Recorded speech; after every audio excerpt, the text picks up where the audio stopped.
Welcome into Warchant TV. This is Ira Schofel, and this is the latest in our series of previews looking ahead to Florida State's men's basketball season, the 2021 season. The Seminoles are coming off of a tremendous 1920 season in which they won the school's first ever ACC championship, produced two NBA draft lottery picks, another player who signed with an NBA team in Trent Forrest, and were likely to be, if the NCAA tournament hadn't been postponed or canceled, would have been a number one or number two seed in the NCAA tournament and one of the favorites to win the national title. My guest today is Stan Jones, who's the associate head men's basketball coach for the Seminoles and has been with FSU every step of the way along with head coach Leonard Hamilton. How you doing, Stan? Thanks for taking some time. Well, you're welcome, and thanks for having me. I feel a little bit out of place whenever I get with you Warchant guys. It's kind of like a milk bucket under a bull.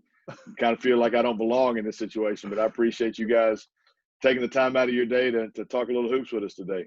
Now, we're glad to do it. You guys, obviously, it's been a great run the last several years, but particularly last season, just one of the most magical seasons, really, for any FSU sports program ever. To do what you guys did, to finish the regular season was number 4 team in the country and win the ACC championship and what's supposed to be the best basketball conference ever assembled. And so, congratulations on all that. And then culminating this week.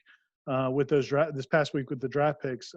Let's start off there, and then I was going to go back a little bit in time and then look ahead to this season. But how gratifying is a week like this where you guys have Patrick Williams goes number 4 overall in the NBA draft to the Chicago Bulls, Devin Vassell goes number 11 number 11 in the draft, and so now you have 2 lottery picks. He goes to the San Antonio Spurs, and then Trent Forrest signs a free agent contract with the Utah Jazz. It's quite a haul. But I imagine personally, it's got to be really gratifying for you and the rest of the staff. Well, you feel really fortunate to be able to have those kind of kids come be part of your program. They're high character kids, hard workers, very resilient. And the biggest thing about those kids is they really believe in winning, and they'll sacrifice for the common good of themselves, for the group, so that they can give up with themselves so that team can win. And they could have great games and be the most miserable guys in the locker room if we lose. And that's why you get there. But, man, it was a long 8 months between basketball news from when we had to walk off that court in Greensboro to finally get to the draft on Wednesday night and see the elation on those young men and their families as they had that moment of reaching a dream fulfilled.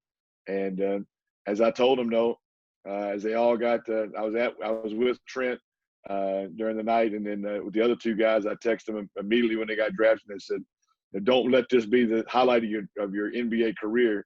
Celebrate with your family tonight and get to work in the morning, because the key to that professional ranks is not just getting in there and getting your first contract, but the ability to get your second contract." So they're a grounded bunch of guys, and we try to keep them grounded so they understand the reality moving forward that they're in an unbelievable privileged situation and they need to make the most of it.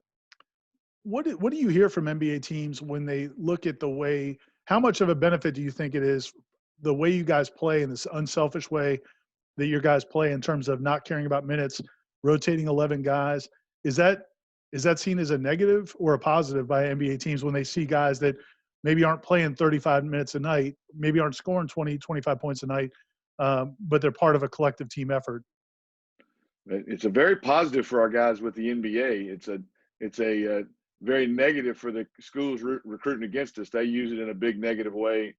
Like that makes a big difference. But, the NBA, there's only 20 to 25 superstars, and everybody else has to fulfill a role on a roster.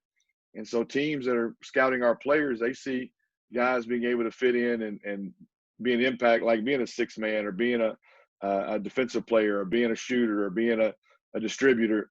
And that's becoming a very positive thing for our players in terms of how the NBA views people, because and then we also educate our guys. The NBA really looks at an analytical perspective more so than the fan and families they only look at the final box score for a game. And the NBA team looks at what they call PER, which is player efficiency rating, which is what they do over a season per 40 minutes played on how efficient they were. And when you put those numbers around all of our guys in the last 5 or 6 years, it blows people off the charts how efficient our guys are playing. And you don't get bad film because guys aren't resting, taking off possessions. They're they're playing really hard in their minutes and exhausting themselves in the time on the court.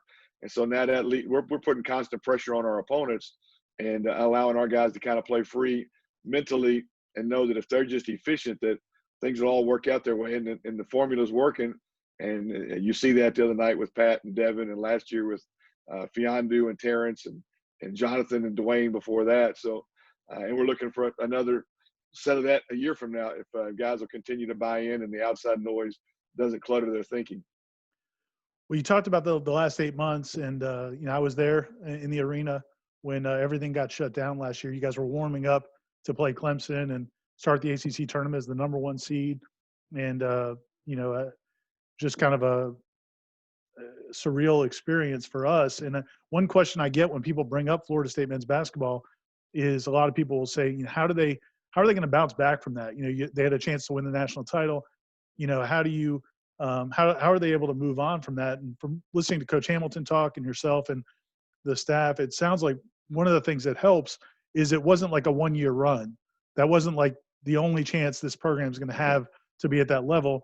So it sounds like you guys are still very excited about this year coming up, and certainly the future of the program. Yeah, I use a couple little phrases. Players play and winners win. And our kids.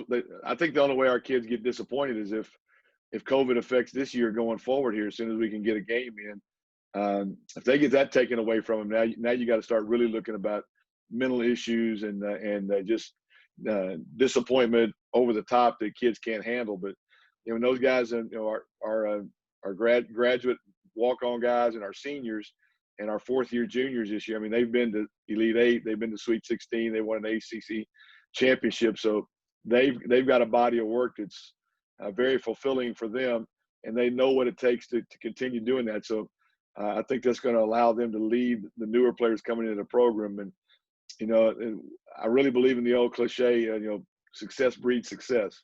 And we've got to just continue to keep our locker room tight. We got to keep our guys focused on the being in the moment, living where their feet are, taking care of each possession, taking care of each game, realizing every game is going to have an organic start and end to it. Nothing's ever going to be the same, and you have to prepare each game with the same level of importance. And I know our guys are really excited to play. I knew they were really excited to play when we had the game with Clemson that morning. Without fans, they were ready to play because we had kind of given one up to Clemson a couple weeks before that. And I had to scout on that game, and you could see in the locker room that they wanted to play, but, man, you had an empty feeling the night before in my hotel room when the Rudy Gobert thing at Utah happened.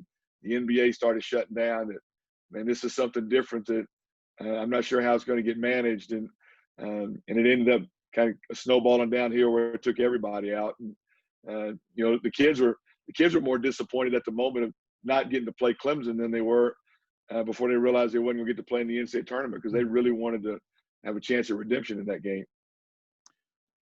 We'll talk about some of the newcomers on this year's team, but I want to first talk about some of the returning guys and maybe any new roles for some of those guys that I think we've seen. One of the neat things about your guys' program is the way players develop over the course of their careers. And last year that was very evident with guys like Anthony Polite and some other players on the team as well. Could you talk about that process? And we talked about it late last season about, and I guess the year before, about how you and Coach Hamilton and the staff actually put together plans for players and kind of illustrate how things are going to develop for them. And I was wondering, with some of these returning guys, will any of them see new roles or different roles from what they played in the past? Well, every year you're going to see guys have to take on new roles because somebody's got to move up to scouting report, because usually the guys that leave are the guys who are at the top of another team's scouting report. And if you didn't play basketball, you're just a casual fan, there is a psychological component to that you have to learn to adapt and grow into when the other team's going to be putting more emphasis on what you do, how you do it, and what your tendencies are.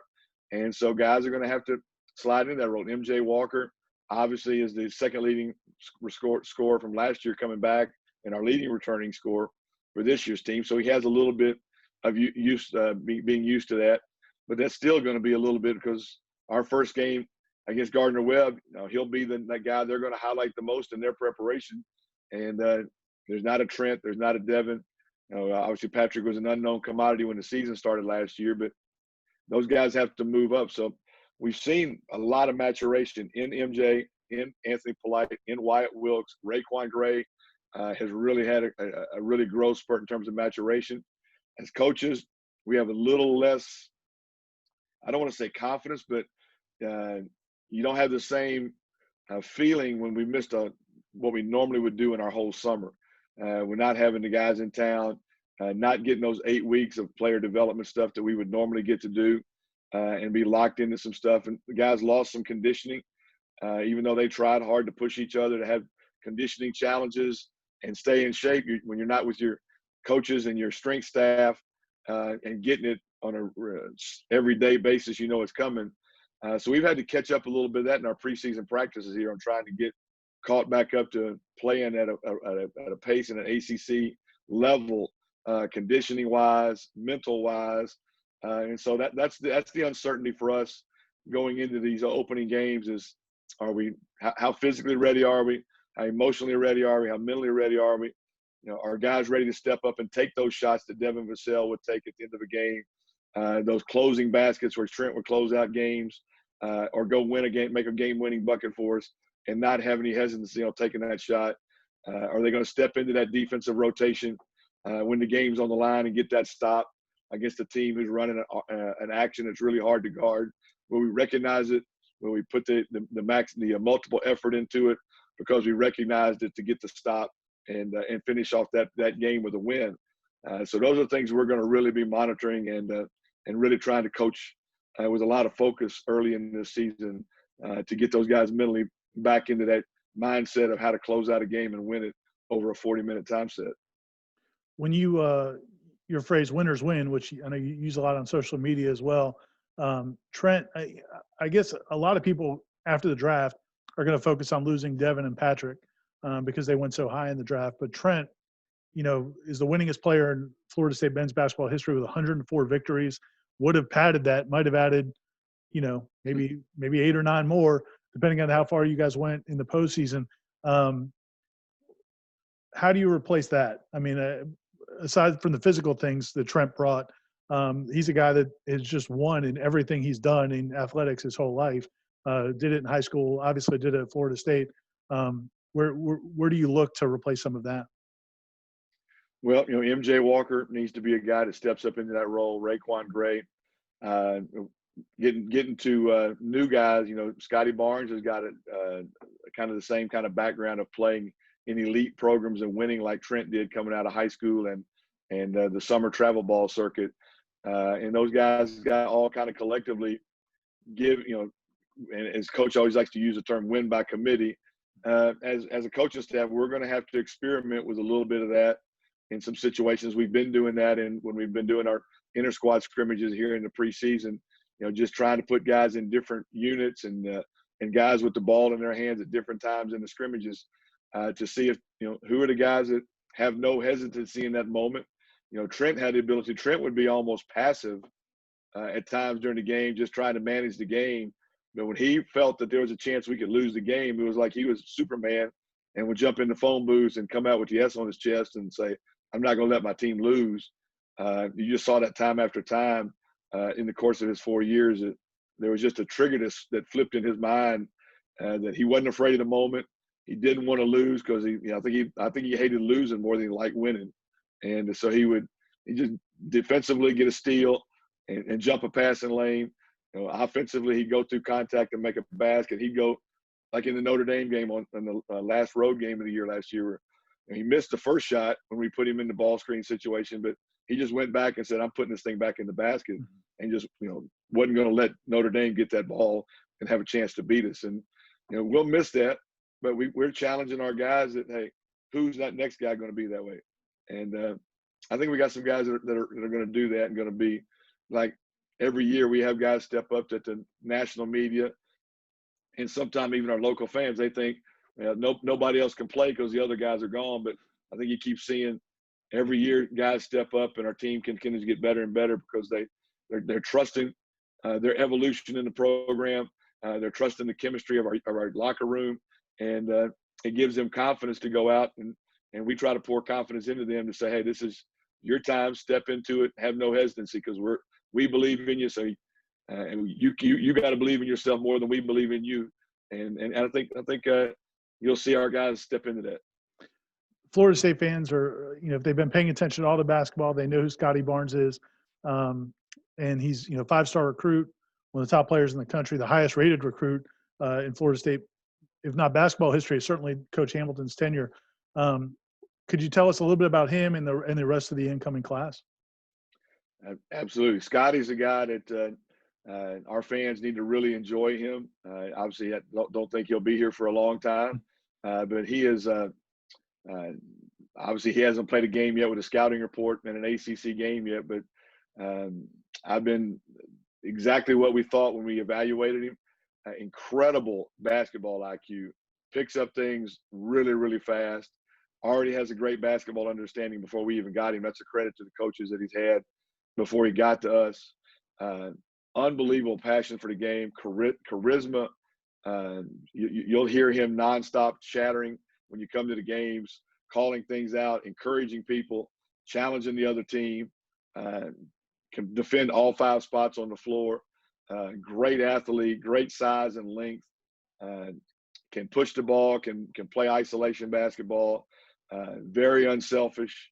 And another guy like Trent and Jonathan Isaac and some of the guys that have been key in us flipping our locker room to what we've been able to do is the dude wants to win everything he does. He wants to win every shooting game that we have. He wants to win every scrimmage that he's a part of. He wants to win every conversation that he's a part of. Sometimes you have to check him on that a little bit and let him know that he's still the young whippersnapper. But I'd rather be able to teach him how to handle that than try to find some magic saying to get him to go harder because he's already got that. He's just wired to go 100% all the time. And fans are going to enjoy watching him play, and I know we're going to enjoy coaching him. Coming behind him, Sadar Calhoun, junior college player, was ranked in the top 10 junior college prospects in the country last year. Great shooter, great shooting stroke, tremendous fast twitch athlete, can run really fast, can explode off the floor. All I can tell you is when Sadar's in the game, something's going to happen. Maybe really good, maybe really bad, but something's going to happen because he is a ball of energy all the time. He's a little bit like Tim Pickett. Tim Pickett, when we had him, I always said he was the best bad shot maker I'd ever coached and we'd ever had at Florida State. Sadar has a little bit of that, and he's going to break off some things and not be in the right spot sometimes, but he's working really hard to adapt himself into what you have to do at this level. But it's not because he's not going to be out there trying to make something happen, because he has a high motor and has a great skill set. The other 2 new guys coming in are both big guys. 7'1", Tenor Ingam. Imagine that. We've got a 7-footer on the roster. Tenor's transferring from a Canadian university, Ryerson, which is a very well-known university up in Canada.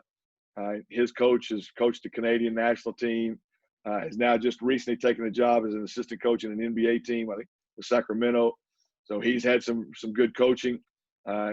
Surprisingly, now he's a 7'1" guy that can really shoot 3-point shots at a high clip. He's originally from Senegal, has played a lot of international basketball, so they teach bigs to do that at that level. He's a good shot blocker. He's really behind conditioning-wise now. He's just starting to catch back up.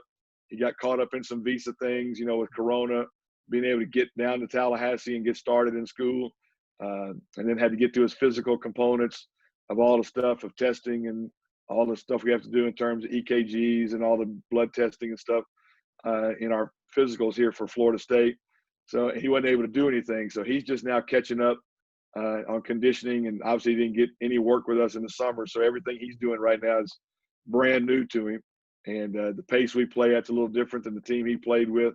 So that's all stuff he's trying to keep from bending over and grabbing his knees too much and panting, thinking his last breath's coming out of his mouth. But day by day, you can see the light starting to shine brighter, and I think people are going to enjoy seeing Tenor. And then our other 7-footer, who's 7 feet tall, is a freshman, Quincy Ballard, who is ahead of where Chris Kamaje was coming in as a freshman. He is a piece of clay that needs some molding. but he's got a great body for his age. He runs really fast. He jumps really high. He can block shots. He can finish around the rim. He's strong, got better hands than Chris had as a freshman. And he'll be a guy that'll be working his way through our development program to have a significant role on our team. But they're all great kids. They got great personalities and smiles. Like the kids, we really focus on trying to bring high character kids into our program, so our fans will continue to enjoy these guys just like the guys that have moved on. I got two more quick questions. So one is, do you want quick answers or no? You give me the real stuff. I'm just gonna. I didn't want you to think I'm gonna keep you here all day. With the limited crowd size, you guys have had such a tremendous advantage at the Tucker Center the last few years. You guys have built that to where it's really one of the best. I think Jay Billis said it was the best college basketball environment he was in last year. Just a tremendous home court advantage, and you guys have. Part of it is the crowd, but the bigger part of it obviously is your guys' teams and the success you've had as of late.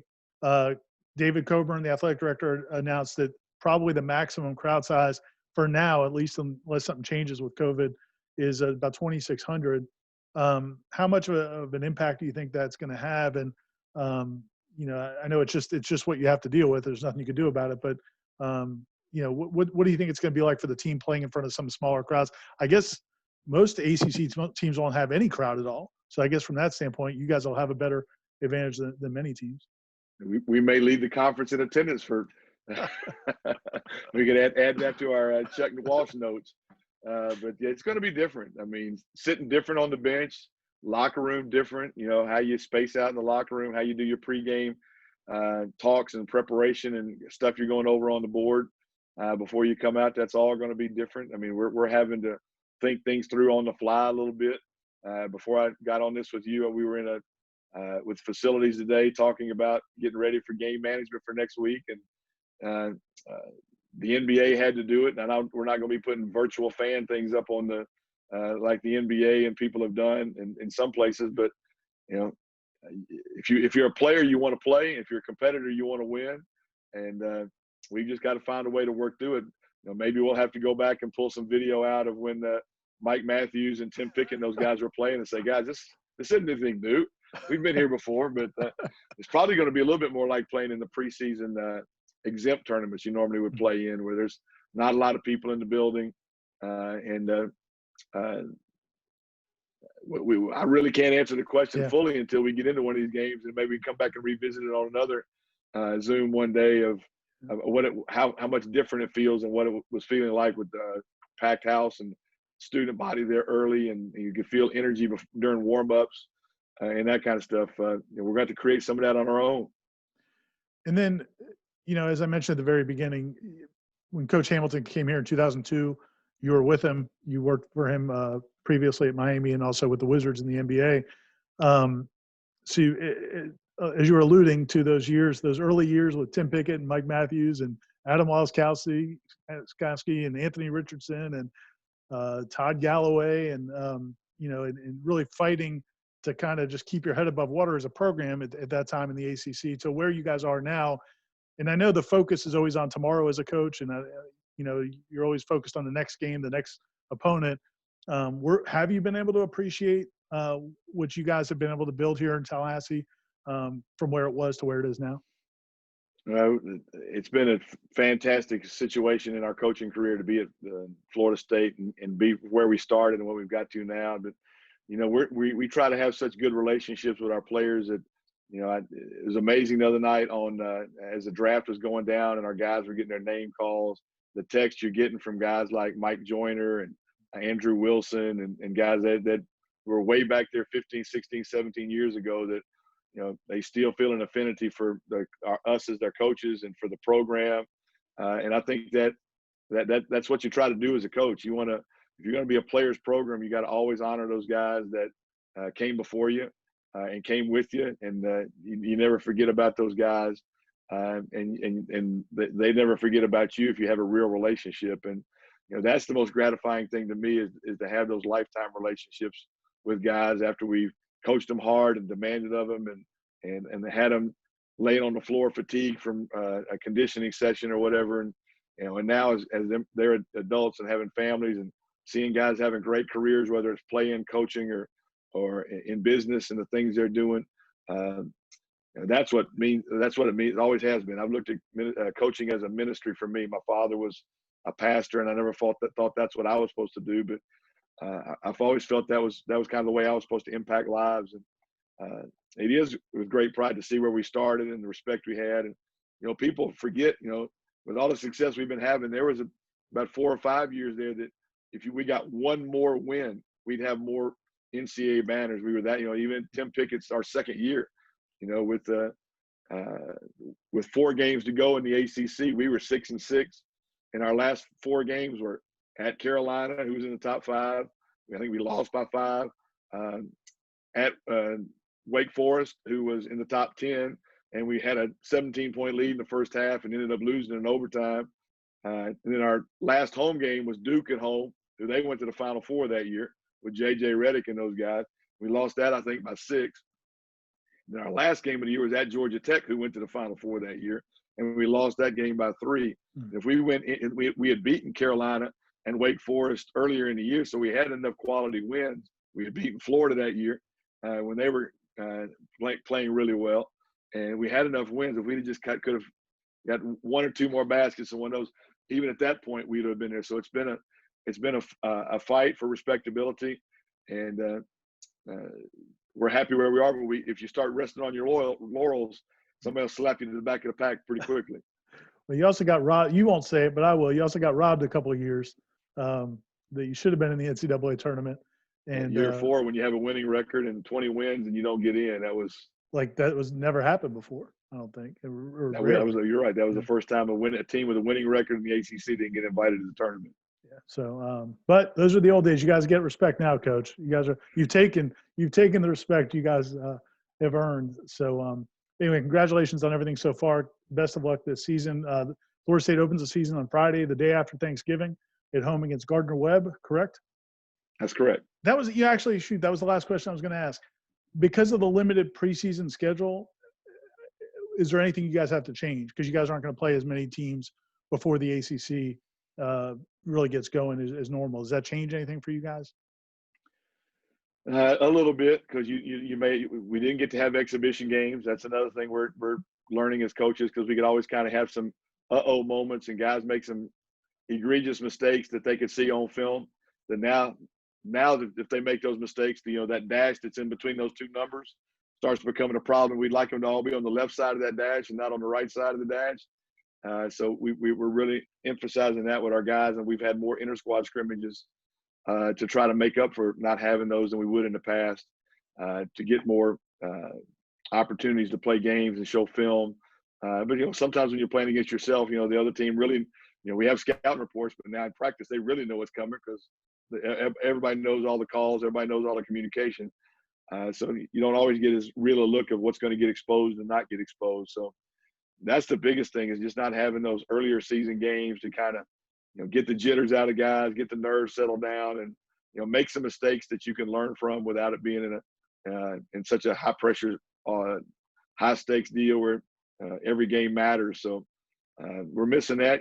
While we're doing this interview today, I think we would be getting ready to play in our second round game in the Charleston Classic if our regular season would have been, and it would have been our 4th game of the year, plus I've had 2 exhibition games. So we'd be settling into a routine, and now we're just getting excited about getting to play Gardner-Webb on Thanksgiving weekend.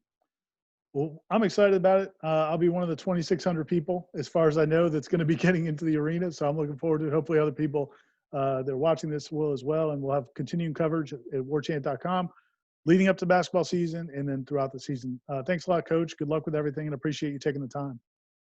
You're welcome, and thanks for all you do to promote Florida State athletics. You guys do a great job. Thanks, Coach.